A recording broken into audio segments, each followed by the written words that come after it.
Hi there! This is a follow-up video to the news that Aly Blackwood has been cast for House of the Dragon Season 3. Because a day after I made my report on the set spy leaks claiming this, it got officially confirmed just now. But like I said in the first video, I was already planning to split off a longer, just audio-only discussion on the wider questions of how much will the TV series actually show the romance between Aly Blackwood and Cregan Stark? That she's the Stark character's main love interest in this prequel era. They eventually get married. So how much of that could we be getting? And specifically in Season 3, we're worried that we don't know how much Cregan Stark is even in it. Now, this is a bonus report I'm doing as an audio-only podcast just to race it out. So please forgive me if there's mistakes in here.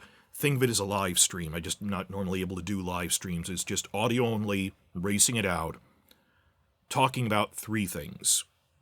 First, quick update on that the casting got confirmed. Then, the wider issue of how much is Cregan going to be in Season 3? And then some open-ended discussion about the use of flashbacks as a storytelling device. Because could you use flashbacks to show more of Cregan, or of what the Blackwoods were doing at the Battle of the Burning Mill? Or others have suggested already, maybe there's going to be flashbacks to what Daeron was doing in Old Town. And why do we reject out of hand using flashbacks? Because Game of Thrones didn't, because they didn't know what they were doing and didn't like flashbacks. Other things use flashbacks as a narrative device all the time. So could we see other setup with that? What's going on here? But that's open-ended. To start with, the casting was just confirmed in Deadline. The day after actually 2 days after the spy leaks were coming out, day after I made my report on it. Article came out in Deadline, and then the actress, Annie Shapiro, outright confirmed it on her Instagram, that she posted a link to the Deadline article and said, "Yes, I am Aly Blackwood." And she might be with us for a while if we actually get a direct sequel show on the Aftermath era. That could run another 3 to 4 seasons, so we might be seeing this actress for another 5 or so seasons. Moving forward, Aly is a recurring character for a while. But on top of this, there was one new piece of information in the Deadline article. Aly Blackwood is set to appear in 5 out of 8 episodes in Season 3. I was not expecting that. I was hoping it would be more than a glorified cameo, but I didn't think 5 out of 8, that's a lot. I mean, consider Oscar Tully was only in 2 episodes. He was actually only in 3 scenes, because he was in Episode 4, meeting Daemon, then in Episode 7 he had 2 scenes back-to-back. Talking to Daemon in private, then with him and the River Lords. He only had 8 minutes of screen time.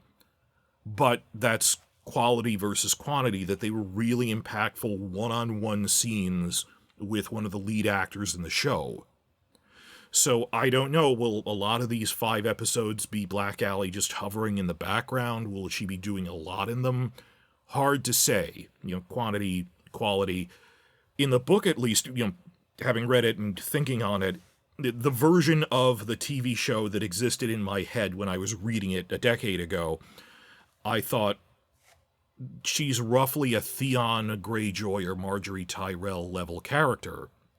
Because like I said in my first video, her and her nephew are the only Riverlands characters who fight in every battle from the first to last in the Riverlands front. She'd be a POV character. So I can't say for sure just off of that number, will she be in impactful, meaningful scenes? Will we get any of her romance with Cregan? Hard to say, but 5 out of 8 sounds like a lot. This is more than I expected.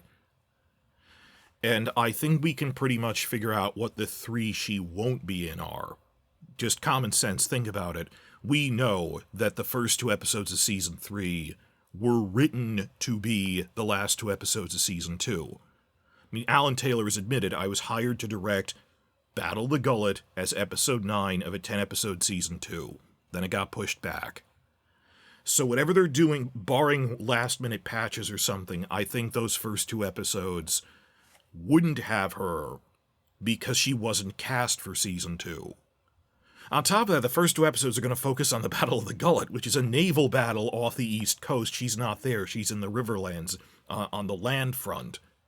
The first episode is probably going to be entirely the Gullet. The second one might move around a bit, but I can see how this wouldn't really need to focus on the Riverlands story just yet. First 2 episodes. As for the third one she's not in, if I had to hazard a guess, probably that non-traditionally structured episode, which, some are thinking maybe it's a Dayron-centric episode telling his story in flashbacks in Old Town. I think it's an Aegon-centric story, his character growth as he's fled across the sea, meeting his dragon again, getting better. So I can see how, because they said it's non-traditionally structured, it's character-focused, that might not include, the army camp in the Riverlands. That's my guess, and because I think it's episode 5, because that's the one with a new director. So that's my guess for what one she isn't in, but otherwise, she's in a lot of this. That's all we know right now. Keep watching, like, and subscribe. I will have update videos as soon as we get spy photos of her in full costume. Because the set spies did state, we saw her in full costume. That this isn't just they saw a casting sheet or her name on a trailer or something. They said, we saw her in full costume, she looks like the book description with the long black hair, the hunter's outfit and everything. I don't know why they couldn't get a photo of this for whatever reason. Maybe they couldn't smuggle it in wherever she was, but very likely we're going to get spy photos of Black Aly in the not-too-distant future, and I will make a nicer, 5-minute update going over those spy photos when we get them. More on that later, though. For now, though, let me move to the middle section here on the Black Aly and Cregan Stark romance. That for those who like romance in their fantasy series, like your chocolate in my peanut butter, Westeros isn't always the best place to look, given how gritty it is. People die all the time. There are very few triumphant romances in it. But in this specific prequel era of the Dance of the Dragons, one of the main romances is Cregan and Black Aly. It's pretty popular in the book fandom. Decent amount of fan art of it. Well, to be clear, later generations of House Stark do not descend from Black Aly. Because, the TV show, you barely had Cregan on, he hasn't really explained yet. He's already a widower in his early 20s, that he married his childhood sweetheart, but then she died, giving him an infant son. And this was about a year before Jace came to Winterfell, so he's this grieving, dour widower in his frozen castle, and Jace comes, and he wonders what to do, and then later on he meets Black Aly, and eventually he does marry her at Winterfell after the war ends, and they have this really big wedding. So he does go on to marry and have children with Black Aly. They have 4 daughters together. It's just, because of primogeniture, his, not even male preference, by any primogeniture, his eldest child and son from his first marriage is the one that the later Starks descend from. But it's still pretty much the only happy romance that works out in this time period, one of the few. I mean, we actually get it on the page with dialogue. This is one of those points where Martin zooms in and actually shows it in some detail, as opposed to other, ships and pairings where we're just told Rhaenyra really liked Harwin, and then fans have to put it together what happened. No, we get a decent amount of source material and, real dialogue for Cregan and Black Aly. We haven't heard anything about Cregan Stark even appearing in Season 3. But we also weren't expecting his love interest, Black Aly Blackwood, to appear at all either. So now this has raised the glimmer of hope. We're not really sure. Though even if he does appear next season, he might not necessarily be on the same scenes as Black Aly Blackwood. They might not meet. In the book, they only meet at the end of the war. And there are other ways to work Cregan into the story, maybe with flashbacks, maybe with side quests, we're not sure. And either way, they would be meeting, like we really hope that they do a direct sequel show on the Aftermath chapters, because there's material to adapt of other things when by that point Cregan and Black Aly are major players within Westeros. We'll see about that. They have different subplots doing stuff with the Vale, with the Plague, with Wildlings, all of that. But the thing I want to focus on is the bizarre thing that happened in the truncated end of Season 2. I wouldn't even call it a finale. That this was literally planned as script 8 of 10.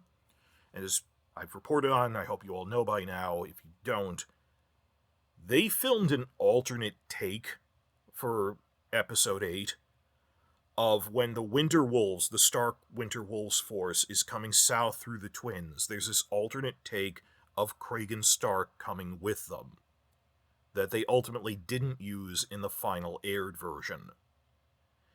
And we've been going back and forth on what that means and how does that reflect what's going on behind the scenes. So, I just want to lay this out in the open. There is no answer. I'm admitting now, I'm not trying to find an answer, just lay it out in front of me talking here. And please talk about this in the comments. Why would they bother to cut out Cregan Stark coming with the Winter Wolves when that itself is a condensation? I mean, think about it. Like, the Winter Wolves will appear on screen. Why not have Cregan with them? How does that hurt anything?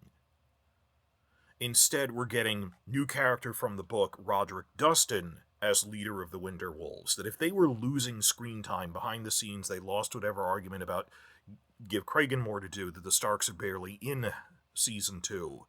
Just one 5-minute scene. It was nice, but what does that mean? I'm going back and forth, and I really don't have an answer. That if they didn't want him there, then it was a condensation, but maybe the original plan was to have Cregan be in the Blacks' army camp at Harrenhal, talking with Oscar Tully, talking with the Blackwoods, like Black Aly, and give all the exposition about his backstory that he gave in the book to Jace at Winterfell. That about how he's this widower, how his uncle tried to usurp him when he was young, so he had to overthrow him. He has a fairly interesting backstory. I just thought, oh, okay, they pushed that from Season 2 to Season 3. I mean, it's dialogue. You can put it whenever. At the army camp in the Riverlands. Maybe they didn't feel they had enough screen time to give such scenes, so they didn't even bother sending Cregan south. But then the other thing that keeps getting on me, remember this always, because we tend to just assume things. Anything that actually gets filmed, months of thought went into. That someone made the decision months ago to do that. Things aren't just filmed as a snap decision most of the time. You know, and sometimes there's pickup shots and there are ad-libs. Don't get me wrong. We had things with ad-libs in Season 2, but we saw that was storyboarded. There were storyboards saying Cregan coming with the Winter Wolves. If their original script, months before they even filmed, was Cregan coming south with the Winter Wolves, they would have had months to not film it. They could have not filmed it. They could have simply edited it out some other way. They chose to film it and only very late in post-production edited it out. So how did this get this far through the production cycle is the big question I have. Maybe because the writers were holding out hope for episode extensions for Season 3, most likely. I'm not really sure. But just the back and forth of my mind of, was this the condensation? Because if this was the condensation, you wouldn't have cut it. I don't have an answer for that. I'll tell you right now, I do not get the impression that Cregan Stark is going to even be on screen in Season 3. I'm not trying to sell you false hope, I don't really know. I doubt he has screen time with Black Aly this season. Then again, even if they were going by the book, they don't meet until later. So it's not really that they're cutting the romance. The romance doesn't happen until later. But this is my third and final section of my rant here, and that's why I made this an audio-only podcast.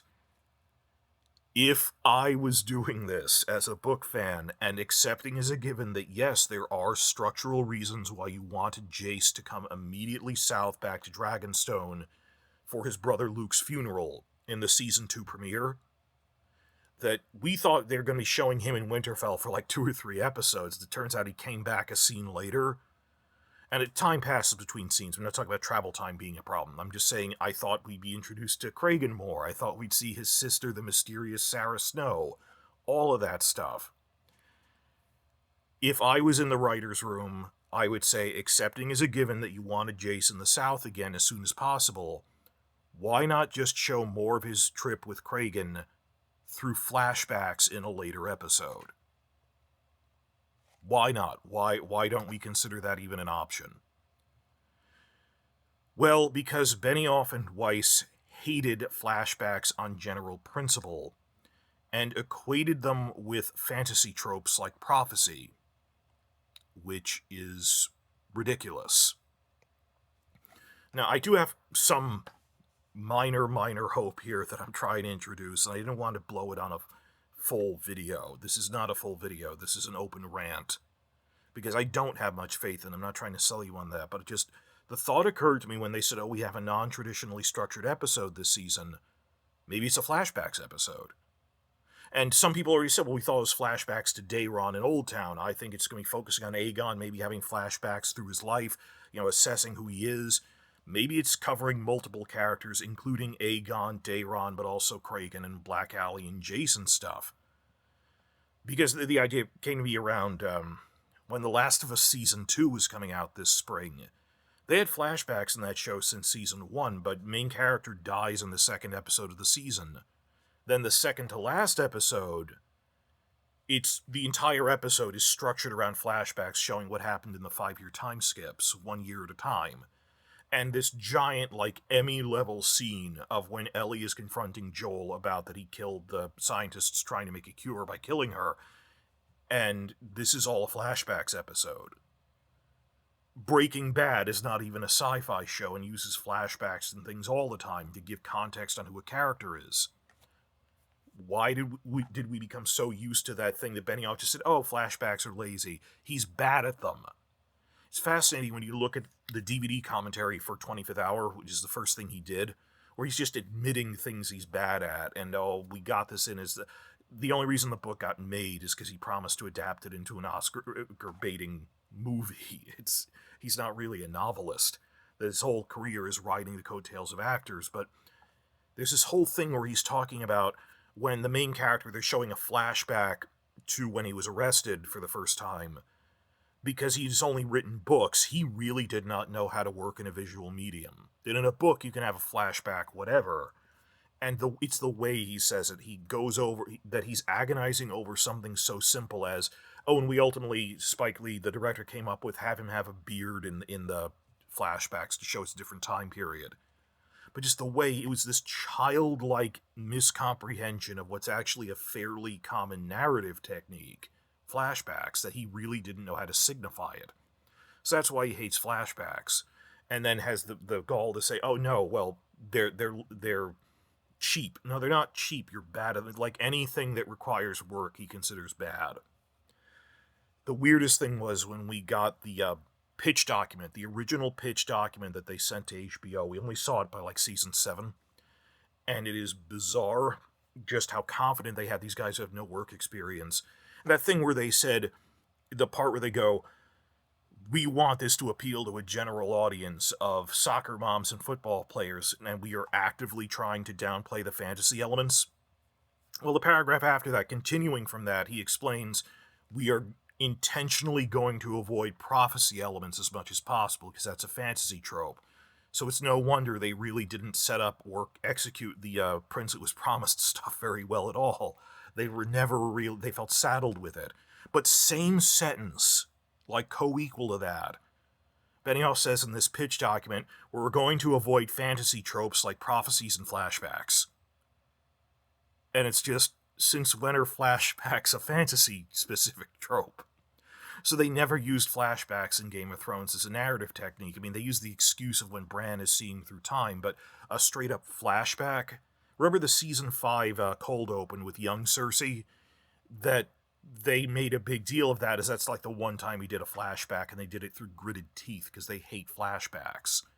Particularly because it's a flashback to a younger age, when it's, they had to recast it with someone that's relatively easy, that he just didn't have the intellectual wherewithal to juggle different flashbacks with the same actors and distinguish them. And Lost did that all the time. I'm thinking more, that's a little, that is sci-fi, but Breaking Bad, Sopranos had flashbacks. Just what? that they don't like using flashbacks as a narrative technique, and I'm comparing that to The Last of Us, which, other than being a zombie apocalypse, the flashbacks are pretty grounded. Just the way this is open-ended discussion of the use of flashbacks as a narrative technique. It's a way to show scenes with characters who have died, like Joel in The Last of Us. So, full spoilers here. We know that Jace will die in the Battle of the Gullet. Maybe, if I was in charge, a way to keep the actor on is have him have big flashback scenes like episode 5 of season 3, have like a flashback-centric episode like what Last of Us did, but on like flashbacks for Aegon, flashbacks for Daeron being dumped in Old Town, and flashbacks of Jace actually being with Cregan in Winterfell and meeting Sarah Snow and talking about his backstory. That's how I would have done it as a fan. That's how I would have gotten around, we need to have Jace back in Dragonstone by the later in the season 2 premiere. Okay, can we show him there in flashback later? Why are we not So that's what I want for the comments, just why are we not treating that as an option just because Benioff and Weiss didn't like doing flashbacks? That ultimately the only way we ever saw the Rhaegar-Lyanna romance, which is the main romance of Song of Ice and Fire, according to fans at least, was briefly through Bran's visions. That they didn't really try to, in any other way, for most of the show, and even then only vaguely through, magic vision and stuff. Why not just, show flashbacks? And I wonder how that's going to come up for Dunk and Egg, because, Dunk and Egg mentions the first Blackfire Rebellion. In the comic book adaptation of Dunk and Egg, it's just 4 pages showing the Battle of Redgrass Field in flashback as someone explains what happened. Are there going to be flashbacks to the Blackfire Rebellion at all, or will it just be told through narration? This is a major question of Benioff hamstringed us on using flashbacks as a narrative device. And it's weird how Benioff said, it's a fantasy trope. Lord of the Rings never used flashbacks in the movies.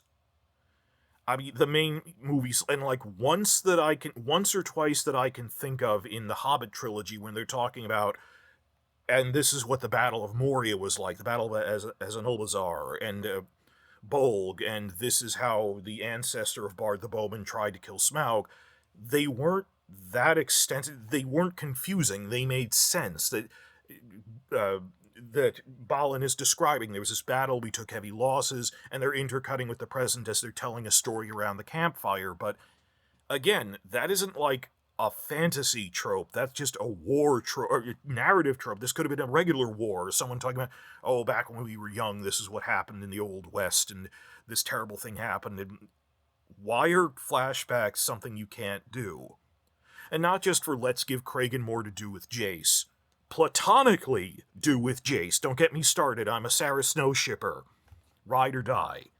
But why couldn't we have a flashbacks episode like Last of Us did, but different characters? Like this one focusing on, this is what Black Aly did during the Battle of Burning Mill, avenging her brother by shooting his killer through the eye with an arrow.